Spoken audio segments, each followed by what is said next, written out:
Max effort, lower body. We're going to start with some banded box squats, move on from there. Today I really want to work on my speed and my form. You really should work on your form every time you lift, but some days you just don't care and you want to go as heavy as you can. Not having one of those days. I want to get heavy and I want to struggle, but I really want to start making sure my form is as perfect and textbook perfect as it can be. For those of you wondering, these two books have been really helpful and just giving me new insight, new tips. It's something I would definitely check out. They're really not that expensive. I think brand new, they're like 20 bucks. You can find them used for like $6 on eBay. So if you're looking for some new material to read or something to learn, I would definitely check it out. We're also going to be squatting on the REP Fitness box I just got. We're going to do the 16-inch, which pretty much puts me about parallel. If not, maybe just a touch slower. So it should be a pretty good lift today. Yeah. Okay. Lil CC on the beat. Yeah. I mean, where the fuck should I really even start? I got hoes that I'm keeping in the dark. I got my niggas cross the street living large. Thinking back to the fact that they dead, thought my raps wasn't facts till they sat with the bars. I got two phones, one need a charge. Yeah, they twins, I could tell they ass apart. I got big packs coming on the way. Once you get warmed up, you'll start doing your working sets and today's speed triples. Between us in the game, in the next life I'm trying to stay paid.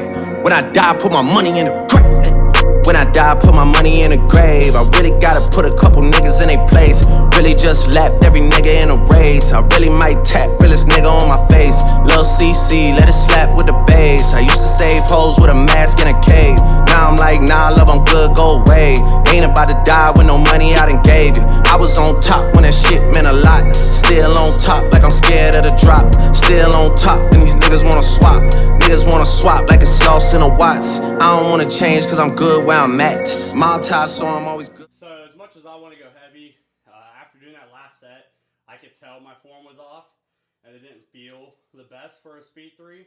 And obviously you're about to do 9 sets of triples, so it's not something where you want to have crap form. I am pushing myself, but I want to be on that brink where it's perfect, but it may not be the next one after that 3 may not be perfect. So I'm going to really try and just drop down. I took 25s off, put 10s on. That should be a steady weight to get these triples. Time to bounce. Gotta count on my allowance. You niggas snitching, so I gotta reroute it. The nigga dripping like I got $1 zillion. Got the trap jumping like Zane when I rebound, then I'm out. If you notice, probably not gonna notice, I did each rep without breathing. That goes back to what I said the first time about holding your breath, turns you into that hydraulic pump. And that's really what's going to take you to the next level if you can control that breathing through each rep. I never realized how big breathing was until I started practicing with it. And I think it definitely helped with my training. For those handful watching, I have to talk to the camera. I have no music. It's just me and you. So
So now we're going to do something a little different. We're going to do some concentric good mornings.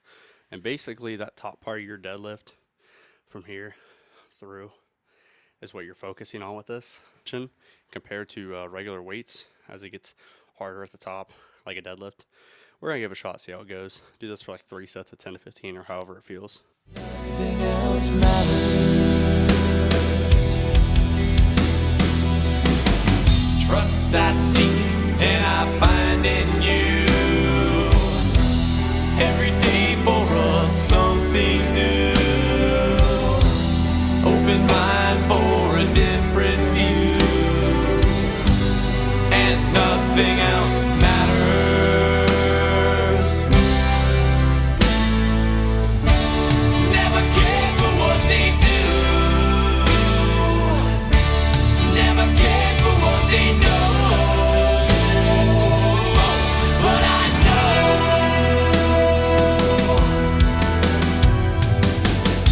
So close, no matter how far. It couldn't be much more from the heart. Forever trusting who we are. And nothing else matters.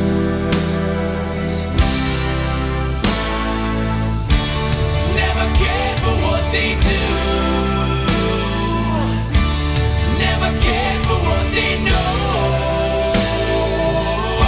But I know.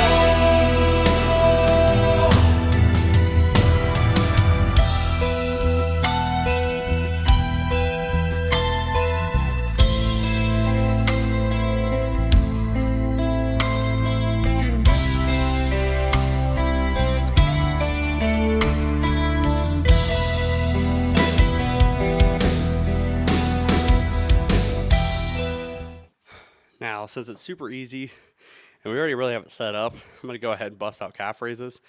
This one's more of just like a pump. Like you want to feel your calves burn and struggle, and you can do it however you want.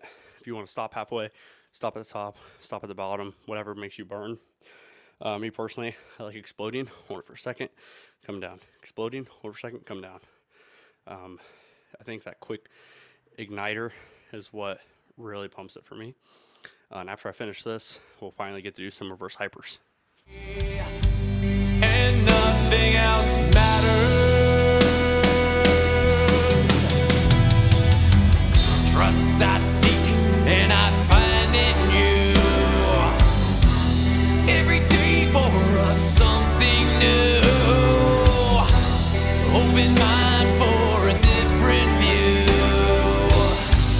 And nothing else matters.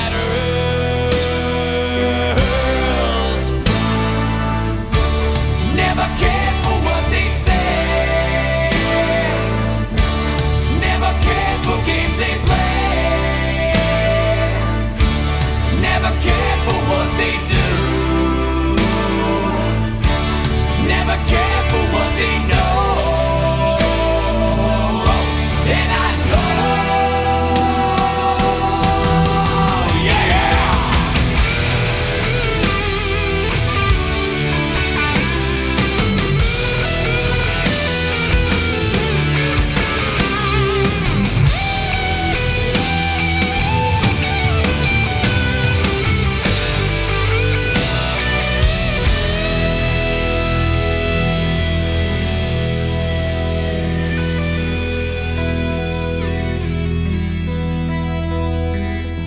So close, no matter.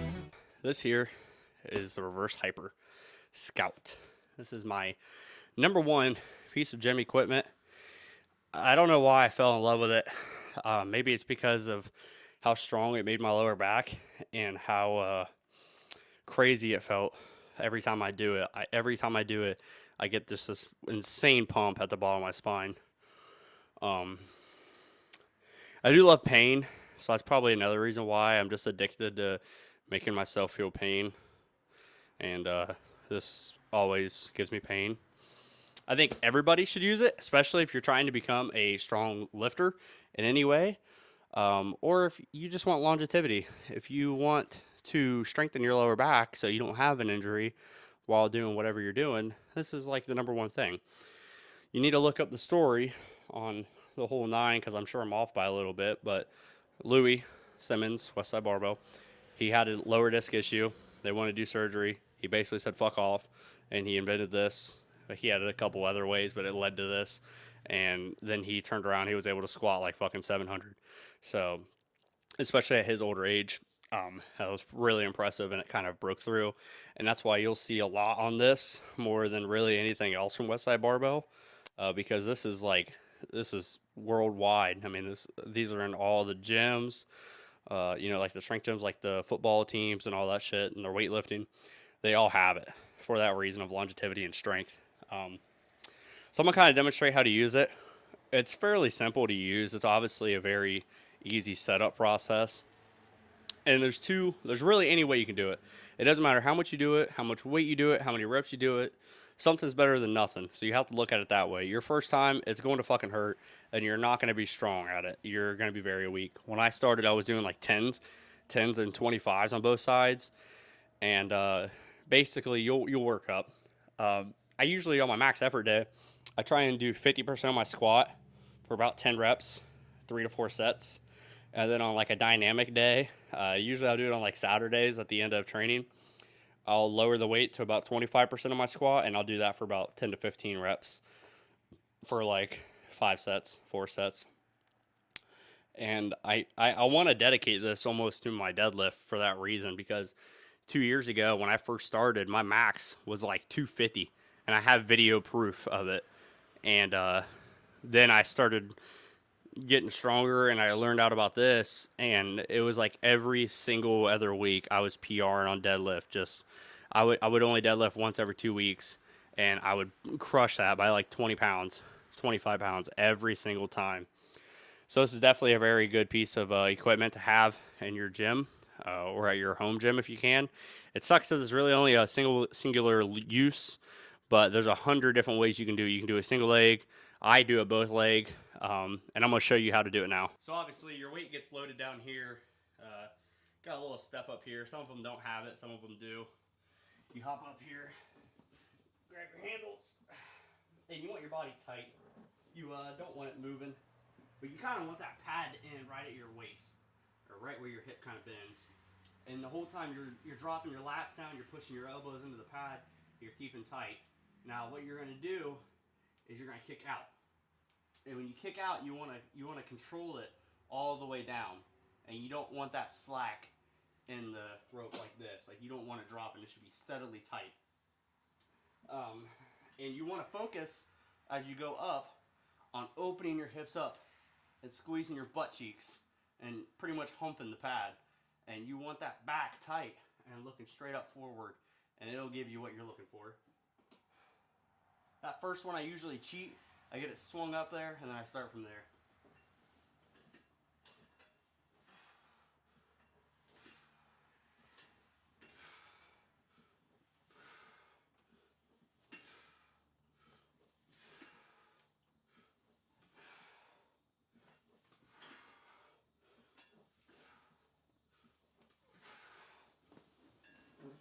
And when you get done, you should feel it all the way in here. That should all just be tight.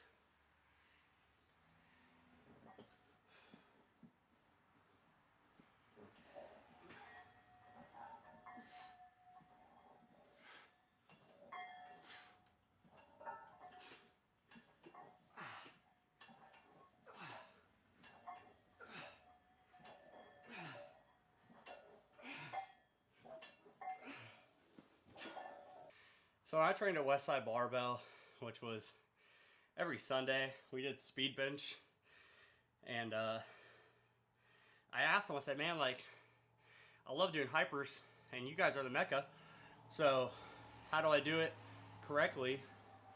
And you know, what set, what rep, when? And he like walked me over there, and he's like, go ahead and get on. And they had like a nasty decline and a nasty incline, and dude, I did like a 25, and he had me do like a lot of reps, like 50, and he said it doesn't matter what rep range, you can do what I was saying about the 50%, 25%, if you want to get technical. That's how Louis did it, but he said any way to do it is correct. You know, there's no wrong way of doing it. So, man, I got to be on that legendary Westside Hyper, the one that was the OG that has 400 pounds welded to it. And I told him, like, dude, like, I can't even move this thing. And he said, I don't care if you move it an inch. You're gonna move it an inch 50 times. And dude, I threw up. I was like, hell no, dude, there ain't no way. And I'm just fucking moving my hips into that pad. And I got to like 25, and I'm just like, how I am now, dude, you can't breathe on this thing because you're just bent over, laying on it. Your lungs are getting crushed. You're exerting as much force as you can, swinging up. And I was like, I threw up, dude. I had to go outside, and I'm like spitting. Dude, it was just nasty, but it was pretty intense. And that's kind of what Westside is like embodied as, is intense. They're really not now since, you know, Louis passed. It's kind of like died down a little bit. But I wish there was somewhere like that intensity. That's something I would love to start, is start a gym and have that intensity again. I don't see it coming anymore, because back then in the early 2000s, you know, the 90s, even the 80s, you were kind of mostly strength. I mean, you had your bodybuilders, but now I think it's kind of more trendy to have the bodybuilder versus the strength. There's not many guys that are into the pure strength part versus the physique, the aesthetic, which is cool. That's whatever you want. It's not what I want, but it's whatever you want. I did it when I first started. When I first started, I first started really digging into the gym. I was following all of Jay Cutler's stuff, and I was like 180 to 190 pounds, and I was like somewhat vascular, but I had no muscle. So I understand when I see people with their tripods out and everybody complains about them. And I just kind of go about my day until you get in my way. Good for you for going to the gym and finding something you're passionate about. Nobody can ever be mad at you about that. If they are, they're fucking dicks. But me personally, I like to lift a lot of weight, and I like to feel pain. So.